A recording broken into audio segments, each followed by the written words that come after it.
Hello,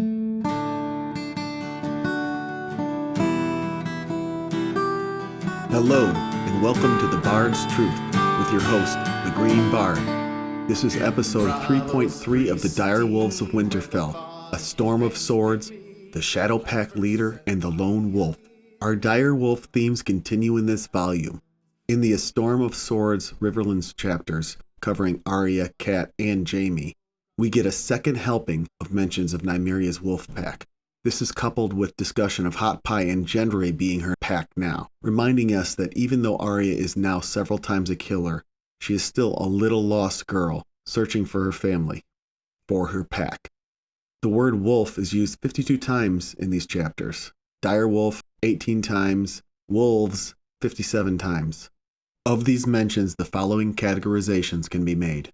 Young wolf 13 times, Arya as a wolf 21 times, Nymeria mentioned once, Grey Wind 10 times, other Stark wolves 5 times, Northmen as wolves 20 times, seeing a pack 4 times, mentioning a pack 7 times, a pack in a dream 9 times, Starks described as wolves / skinchangers 8 times, a wolf on the Stark banner / sigil 7 times, hearing howling 8 times. Arya thinks of herself as a wolf a lot in this volume. Direct mentions of Nymeria may be sparse, but we do get many mentions of her pack, and we get Nymeria / Arya's first POV wolf dream in the first chapter, followed by many more wolf dreams. Several dreams are described to us in the chapters, but at one point she mentions dreaming of wolves every night. A Storm of Swords, Bran 1. Speaking of Nymeria's pack, the concept of the pack bond continues to be explored in A Storm of Swords, as the magic of the wolves is further explained. We get to see through Summer's eyes how he senses his packmates. Summer has a close enough bond to Shaggy that he knows he's near, but he could only sense the others sometimes. I speculate that this may be partly because Jon and Ghost are beyond the wall. Still, he knows Lady is dead, the only one who has died at this point. His sister is mentioned as well at the end, though it's unclear which sister he means. He had a pack as well once. 5 they had been, and a 6th who stood aside. Somewhere down inside him were the sounds the men had given them to tell one from the other. But it was not by their sounds he knew them. He remembered their scents, his brothers and sisters. They all had smelled alike, had smelled of pack, but each was different too. His angry brother with the hot green eyes was near, the prince felt, though he had not seen him for many hunts. Yet with every sun that set he grew more distant, and he had been the last. The others were far scattered, like leaves blown by the wild wind.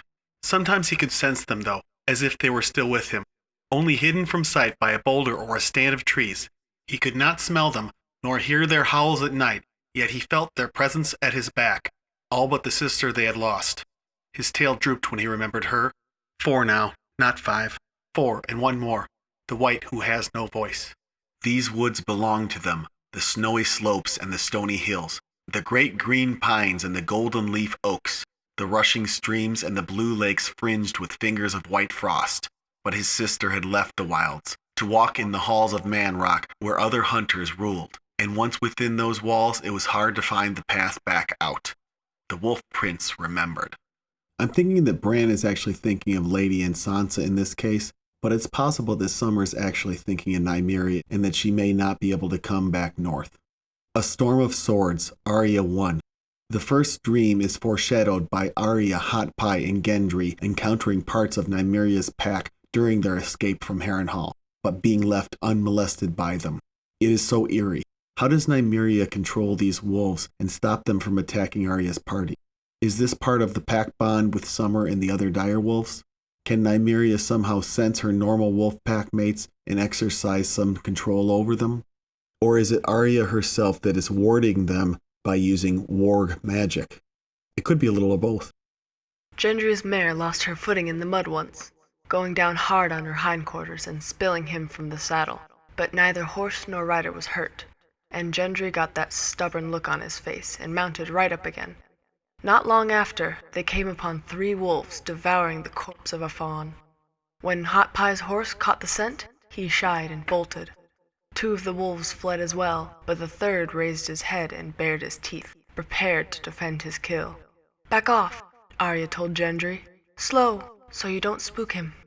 They edged their mounts away until the wolf and his feast were no longer in sight. Only then did she swing about to ride after Hot Pie, who was clinging desperately to the saddle as he crashed through the trees. Later.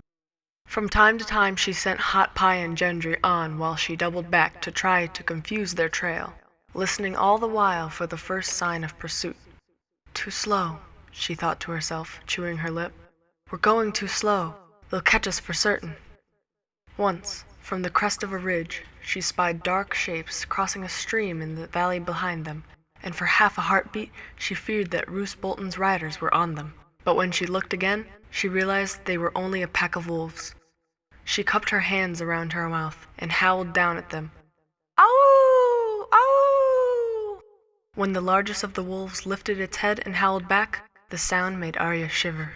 Interestingly, it could be Arya and Nymeria both protecting Arya's party through the pack bond, given how Arya is strongly thinking about how the two boys are now her new pack, just as Nymeria is now bonded to her own new pack. When their minds are mingled through the Warg bond, it could be that both packs feel as one pack together in their collective mind. She would make much better time on her own, Arya knew, but she could not leave them. They were her pack, her friends, the only living friends that remained to her. And if not for her, they would still be safe at Harrenhal, Gendry sweating at his forge and Hot Pie in the kitchens. The wolf dream in this chapter is introduced in such a way that many don't initially realize it to be real events, but it is real, and Arya is in Nymeria's mind for the entirety. Nymeria and her pack kill all the brave companions that Bolton has sent after Arya and her friends. Once this fact is understood, we see it for the bloody and decisive battle that it is. Another thing to notice, at the beginning Arya seems somewhat aware of what is going on, knowing the names of the mummers, for example, and perhaps able to exercise some control. But once the fighting begins, it is clearly Nymeria in control, considering all the wolfish thoughts. Man talk, Dark One, Belled Man, for example. Her dreams were red and savage. The mummers were in them, 4 at least, a pale Lyseni and a dark, brutal axeman from Ib, the scarred Dothraki horse lord called Iggo, and a Dornishman whose name she never knew. On they came, riding through the rain in rusting mail and wet leather, swords and axe clanking against their saddles. They thought they were hunting her, she knew with all the strange, sharp certainty of dreams, but they were wrong. She was hunting them. She was no little girl in the dream. She was a wolf, huge and powerful, and when she emerged from beneath the trees in front of them and bared her teeth in a low, rumbling growl, she could smell the rank stench of fear from horse and man alike. The Lyseni's mount reared and screamed in terror, and the others shouted at one another in man talk. But before they could act, the other wolves came hurtling from the darkness and the rain. A great pack of them, gaunt and wet and silent. The fight was short but bloody. The hairy man went down as he unslung his axe. The dark one died stringing an arrow, and the pale man from Lys tried to bolt. Her brothers and sisters ran him down, turning him again and again, coming at him from all sides, snapping at the legs of his horse and tearing the throat from the rider when he came crashing to earth. Only the belled man stood his ground. His horse kicked in the head of one of her sisters, and he cut another almost in half with his curled, silvery claw as his hair tinkled softly.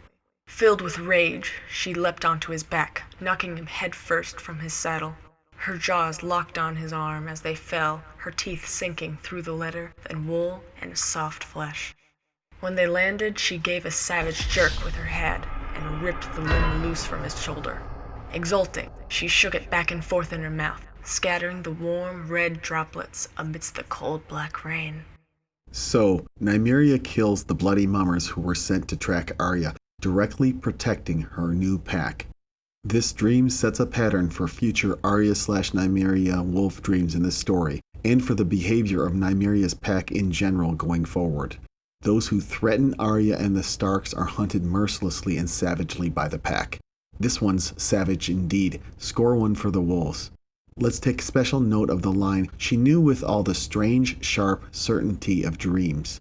I wonder what kind of clue this is. Is he asking the reader to consider their own dreams and the level of certainty in them? Or is this specifically a hint about magical dreams in our story? Is he hinting that there is a lot of certainty in the dreams he is presenting us? I think perhaps yes. A Storm of Swords, Arya 3. Once she falls in with the Brotherhood, we again get callbacks to Arya's identity as a wolf. One direct mention of Nymeria in another dream with wolves. This wolf dream is not 100% certain, but it is probable given the taste of blood memory. Aye, Harwin grinned. One of our lads keeps the meanest dogs you'd ever want to see. I wish I had a good mean dog, said Arya wistfully. A lion-killing dog. She'd had a direwolf once, Nymeria, but she'd thrown rocks at her until she fled, to keep the queen from killing her. Could a direwolf kill a lion? She wondered. I do think this is also foreshadowing of the Hound entering her story.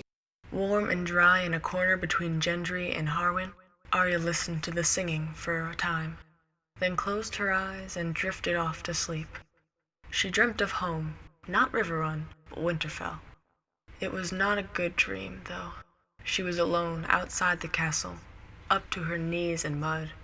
She could see the gray walls ahead of her, but when she tried to reach the gates, every step seemed harder than the one before, and the castle faded before her, until it looked more like smoke than granite.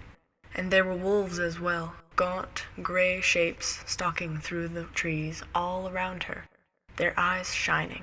Whenever she looked at them, she remembered the taste of blood. It seems that the main truth of this dream is foreshadowing that she will never reach the goal she's aiming for, to be reunited with Robb. Rest in peace. However, I would say that the wolves all around her were Nymeria's pack. Arya seems to be half dreaming her Winterfell dream and half still in Nymeria's mind. That is why she tasted blood. A Storm of Swords, Arya 4. The encounter with Lady Smallwood shows how she is embracing her wolf identity, never the identity of a highborn lady.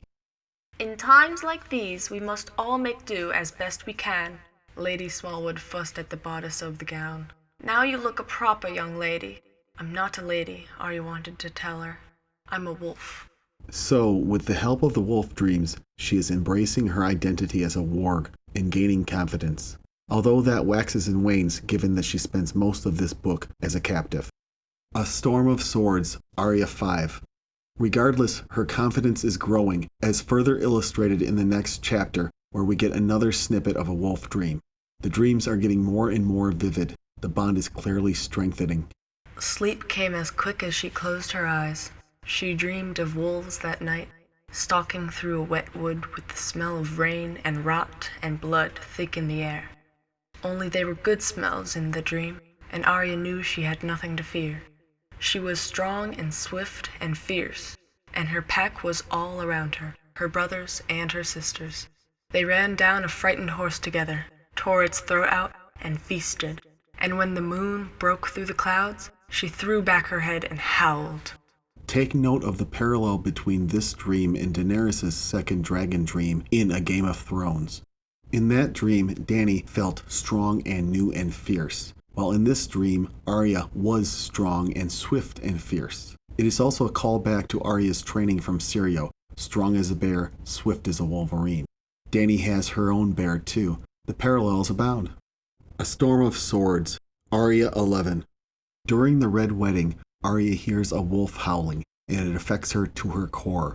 Arya could be hearing Grey Wind with her own ears, or even Nymeria if the sister wolf howls, sensing Grey Wind's unease through the pack bond. Another possibility is that Arya is hearing the howl through the bond, sharing senses with Nymeria. Somewhere far off, she heard a wolf howling. It wasn't very loud compared to the camp noise and the music and the low, ominous growl of the river running wild, but she heard it all the same. Only maybe it wasn't her ears that heard it. The sound shivered through Arya like a knife, sharp with rage and grief. A Storm of Swords, Arya 12. As they retreat from the twins, we get two wolf dreams. The first dream is about her pack having her back. They all follow her and respect her. She is the biggest and the strongest and the fastest. Unstoppable. It represents a solace from her reality that all of her family is either dead and gone or out of her reach. And dreamed. That was the best part, the dreaming. She dreamed of wolves most every night, A great pack of wolves, with her at the head. She was bigger than any of them, stronger, swifter, faster. She could outrun horses and outfight lions. When she bared her teeth, even men would run from her. Her belly was never empty long, and her fur kept her warm even when the wind was blowing cold. And her brothers and sisters were with her, many and more of them, fierce and terrible and hers. They would never leave her. The middle of the chapter shows her arguing with the Hound that they should go back and save her mother. Perhaps the hardest blow comes in the second dream, where she finds Kat's body. It's heartbreaking. The Bond themes, especially Pack, loom large in this scene. As she goes to sleep, she is thinking of her mother and how she can almost smell her. This is an indication that their bond is so strong that at this point Nymeria is almost able to share her sense of smell with Arya while waking, or at least in the space between being awake and asleep. I'll include the entire wolf dream here so we get fully immersed in Nymeria's thoughts. There is savagery, pack coordination, mirroring of thoughts and emotions, and the protective instinct. This dream is a wolf bond theme bonanza. I'll do the introduction here, and the sexy bass lass will take over when the dream actually starts. That night she went to sleep thinking of her mother and wondering if she should kill the Hound in his sleep and rescue Lady Catelyn herself. When she closed her eyes, she saw her mother's face against the back of her eyelids. She's so close I could almost smell her. And then she could smell her. The scent was faint beneath the other smells, beneath moss and mud and water and the stench of rotting reeds and rotting men. She padded slowly through the soft ground to the river's edge, lapped up a drink, then lifted her head to sniff. The sky was gray and thick with cloud, the river green and full of floating things. Dead men clogged the shallows, some still moving as the water pushed them, others washed up on the banks. Her brothers and sisters swarmed around them, tearing at the rich, ripe flesh. The crows were there too, screaming at the wolves and filling the air with feathers. Their blood was hotter, and one of her sisters had snapped at one as it took flight and caught it by the wing. It made her want to crow herself. She wanted to taste the blood, to hear the bones crunch between her teeth, to fill her belly with warm flesh instead of cold.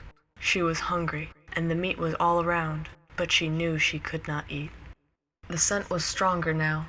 She pricked her ears up and listened to the grumbles of her pack, the shriek of angry crows, the whir of wings and sound of running water. Somewhere far off she could hear horses and the calls of living men, but they were not what mattered. Only the scent mattered. She sniffed the air again. There it was, and now she saw it too. Something pale and white, drifting down the river, turning where it brushed against a snag. The reeds bowed down before it. She splashed noisily through the shallows and threw herself into the deeper water, her legs churning. The current was strong, but she was stronger. She swam, following her nose. The river smells were rich and wet, but those were not the smells that pulled her.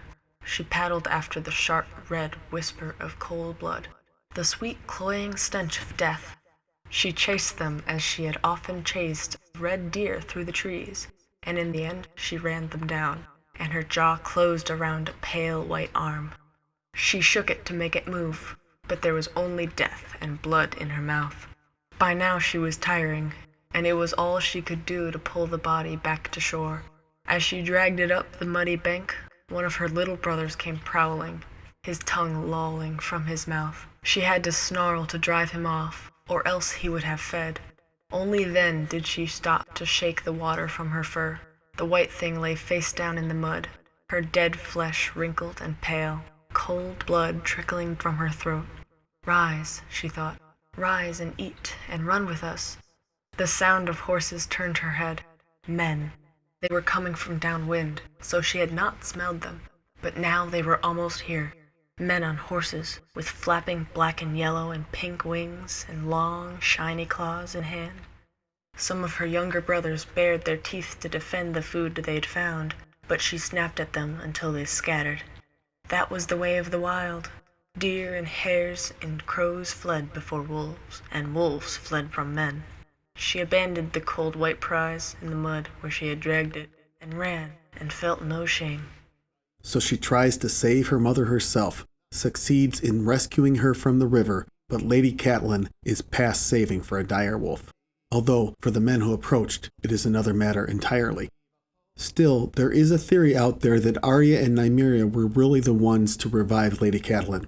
While I don't think the text wholly supports this, I do think that Arya's heart was fully engaged in Nymeria trying to wake her. So Arya and Nymeria may have left some stray magic around, thus playing a part in Beric's act. Or perhaps Arya's emotions lingered at the scene to be telepathically sensed by the Firewhite, and her anguish was part of what motivated him in his decision to revive Lady Stoneheart. Certainly Arya and Nymeria's Warg magic played some part, but I think that Beric's own magical act was primarily responsible for the resurrection. A Storm of Swords, Arya 13. Her final wolf dream of this volume is just before she abandons the Hound and quits the Riverlands. It is typical of what Arya is experiencing every night. But when the pale dawn light came filtering through the trees, it was him who woke her with the toe of his boot. She had dreamed she was a wolf again, chasing a riderless horse up a hill with a pack behind her. We'll close with that thought. The bond is strong, and it gets stronger still as Arya heads off to Bravos. We'll cover the remaining published chapters, including the sample chapter from The Winds of Winter next time. I can't wait. Thanks to all the terrific artists who let me use their work on this YouTube video. Alive, alive, ho, alive, alive, ho, crying cockles and mussels, alive, alive, ho, crying cockles and mussels. If you enjoyed this content, you can also consider supporting us on Patreon.